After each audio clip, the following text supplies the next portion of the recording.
Welcome guys. Today we will discuss about constant volume process, जिसको हम लोग isochoric process भी कहते हैं। Isochoric process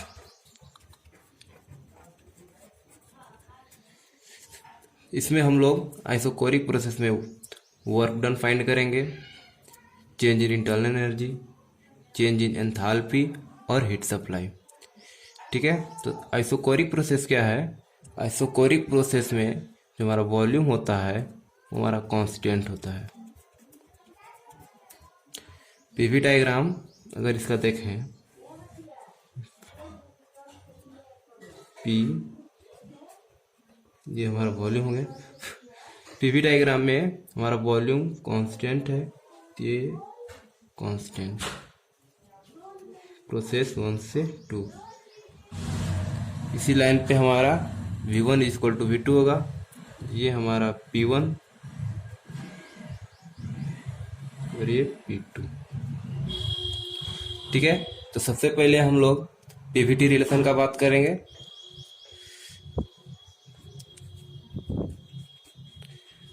Pvt relation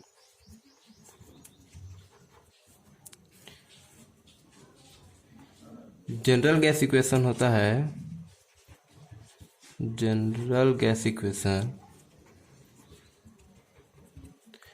P1 V1 by T1 is equal to P2 V2 by T2।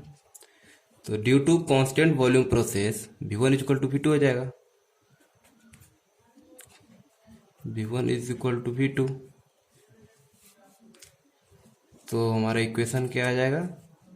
P1 by T1 is equal to P2 by T2।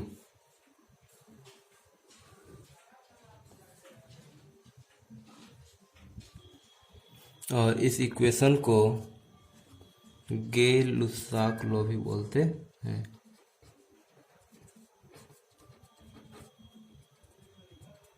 Volume constant P1 by T1 is equal to P2 by T2 is also known as Gay Lussac law.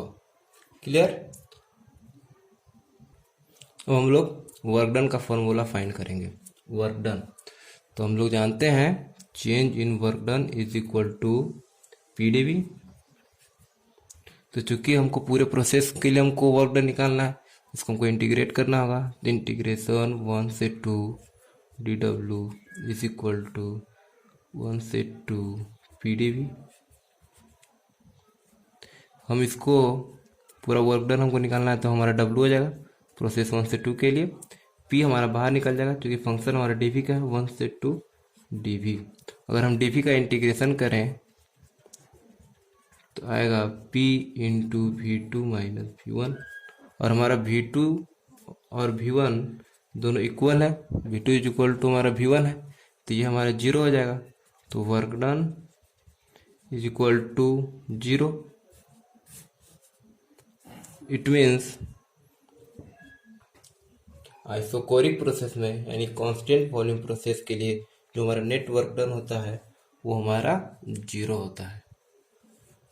Net work done के लिए हमारा isochoric process के लिए हमारा जो net work done होता है वो 0 होता है। अब हम लोग change in internal energy find करेंगे। Change in internal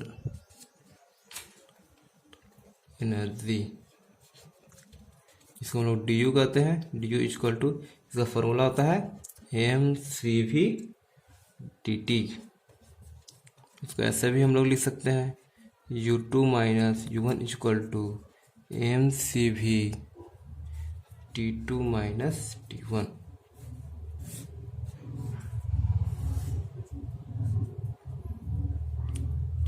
DU equal to mCV dt, mCV T2 minus T1। Now we will find heat supplied।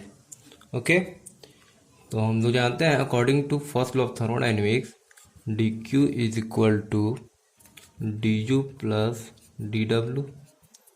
और हम dw का वैल्यू फाइंड कर चुके हैं, जानते हैं कि आइसोकोरिक प्रोसेस में, कांस्टेंट वॉल्यूम प्रोसेस में हमारा जो डी डब्ल्यू होता है वो हमारा जीरो होता है, तो हमारा D Q is equal to D U हो जाएगा।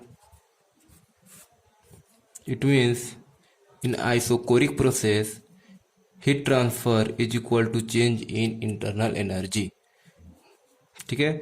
और D U is equal to क्या होता है, M C V delta T, तो हमारा D Q is equal to D U is equal to M C V delta T.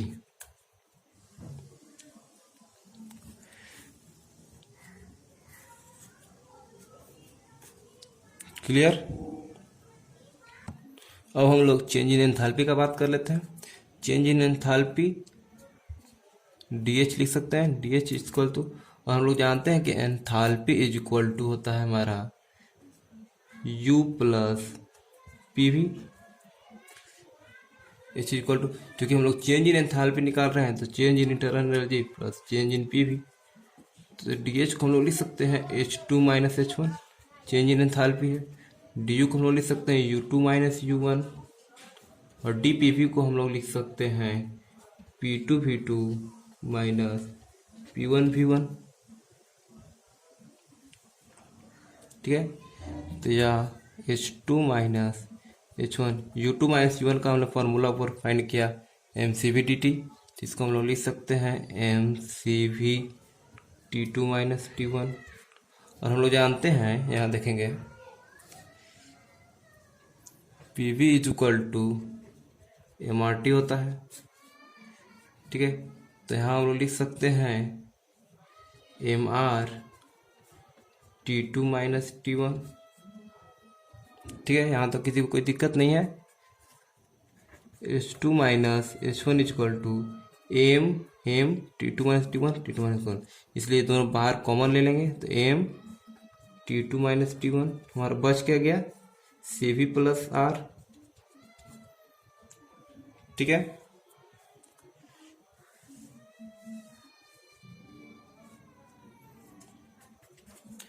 H2 minus H1 is equal to M T2 minus T1, और हम लोग Mayer formula से जानते हैं, we know that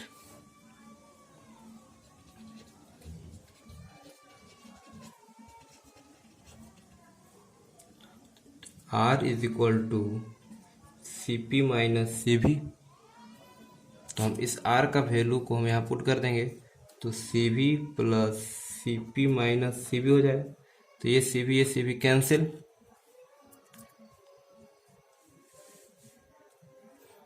तो हम इसको लिख सकते हैं H2 minus H1 is equal to M CP T2 minus T1।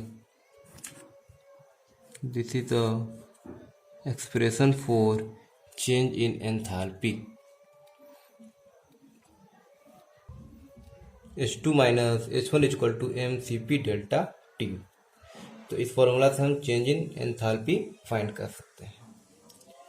तो इस वीडियो में हमने देखा Pvt relation,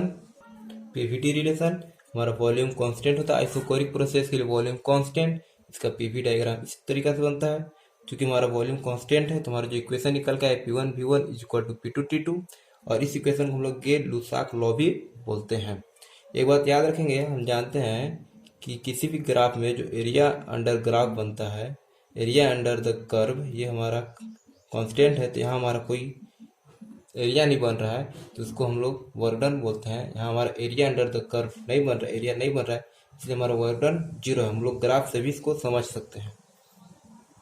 we know that area under the curve is equal to work done, और हमारा यहाँ कोई भी एरिया नहीं बन रहा है, इसलिए वर्क डन यहाँ से भी हम लोग जीरो समझ सकते हैं। वर्क डन हम लोग निकाले, change in work done equal to PdV, इसको कैलकुलेशन किया, हमारा आया जीरो है, यहाँ भी हमारा जीरो है, और वहाँ से भी हम लोग समझ सकते हैं ग्राफ से भी, पीवी डायग्राम से भी, वहाँ हमारा कोई एरिया नहीं बन रहा था, इसलिए हमारा वर्क डन जीरो। हमेशा याद रखेंगे कि कांस्टेंट वॉल्यूम प्रोसेस के लिए हमारा जो नेटवर्क डन होता है वो हमारा जीरो होता है। Internal energy D U equal to MCV dt, U2 minus U1 equal to MCV T2 minus T1। फिर हम लोगों ने हीट सप्लाई निकाला, first law of thermodynamics, D Q equal to D U plus D W, isochoric process के लिए हमारा net work done 0 होता है, तो हमारा जो हीट ट्रांसफर होगा वो चेंज इन इंटरनल एनर्जी के बराबर होगा, इसलिए D Q equal to M C V D T. फिर हम लोगों ने चेंज इन एंथैल्पी निकाला, एंथैल्पी इक्वल टू होता है U plus P V. Change in enthalpy निकाल रहे तो D U plus D P V, H2 minus H1, D U को हम लोग U2 माइनस U1 लिख सकते हैं, और टी पी वी को हम लोग P2 V2 minus P1 V1 लिख सकते हैं। और चूंकि हम लोग जानते हैं कि P V equal to M R T, तो P2 V2 minus P1 V1 को हम लोग लिख सकते हैं M R T2 minus T1। Clear? यहाँ से हमने कॉमन लिया सी बी प्लस आर। हम लोग मेयर फॉर्मूला से जानते हैं कि R equal to C P minus C B, तो आर की जगह पे हम लोग C P minus C B लिख दें, तो C B cancel, plus minus cancel हो गया, तो हमारा H2 minus H1 equal to M C P delta T.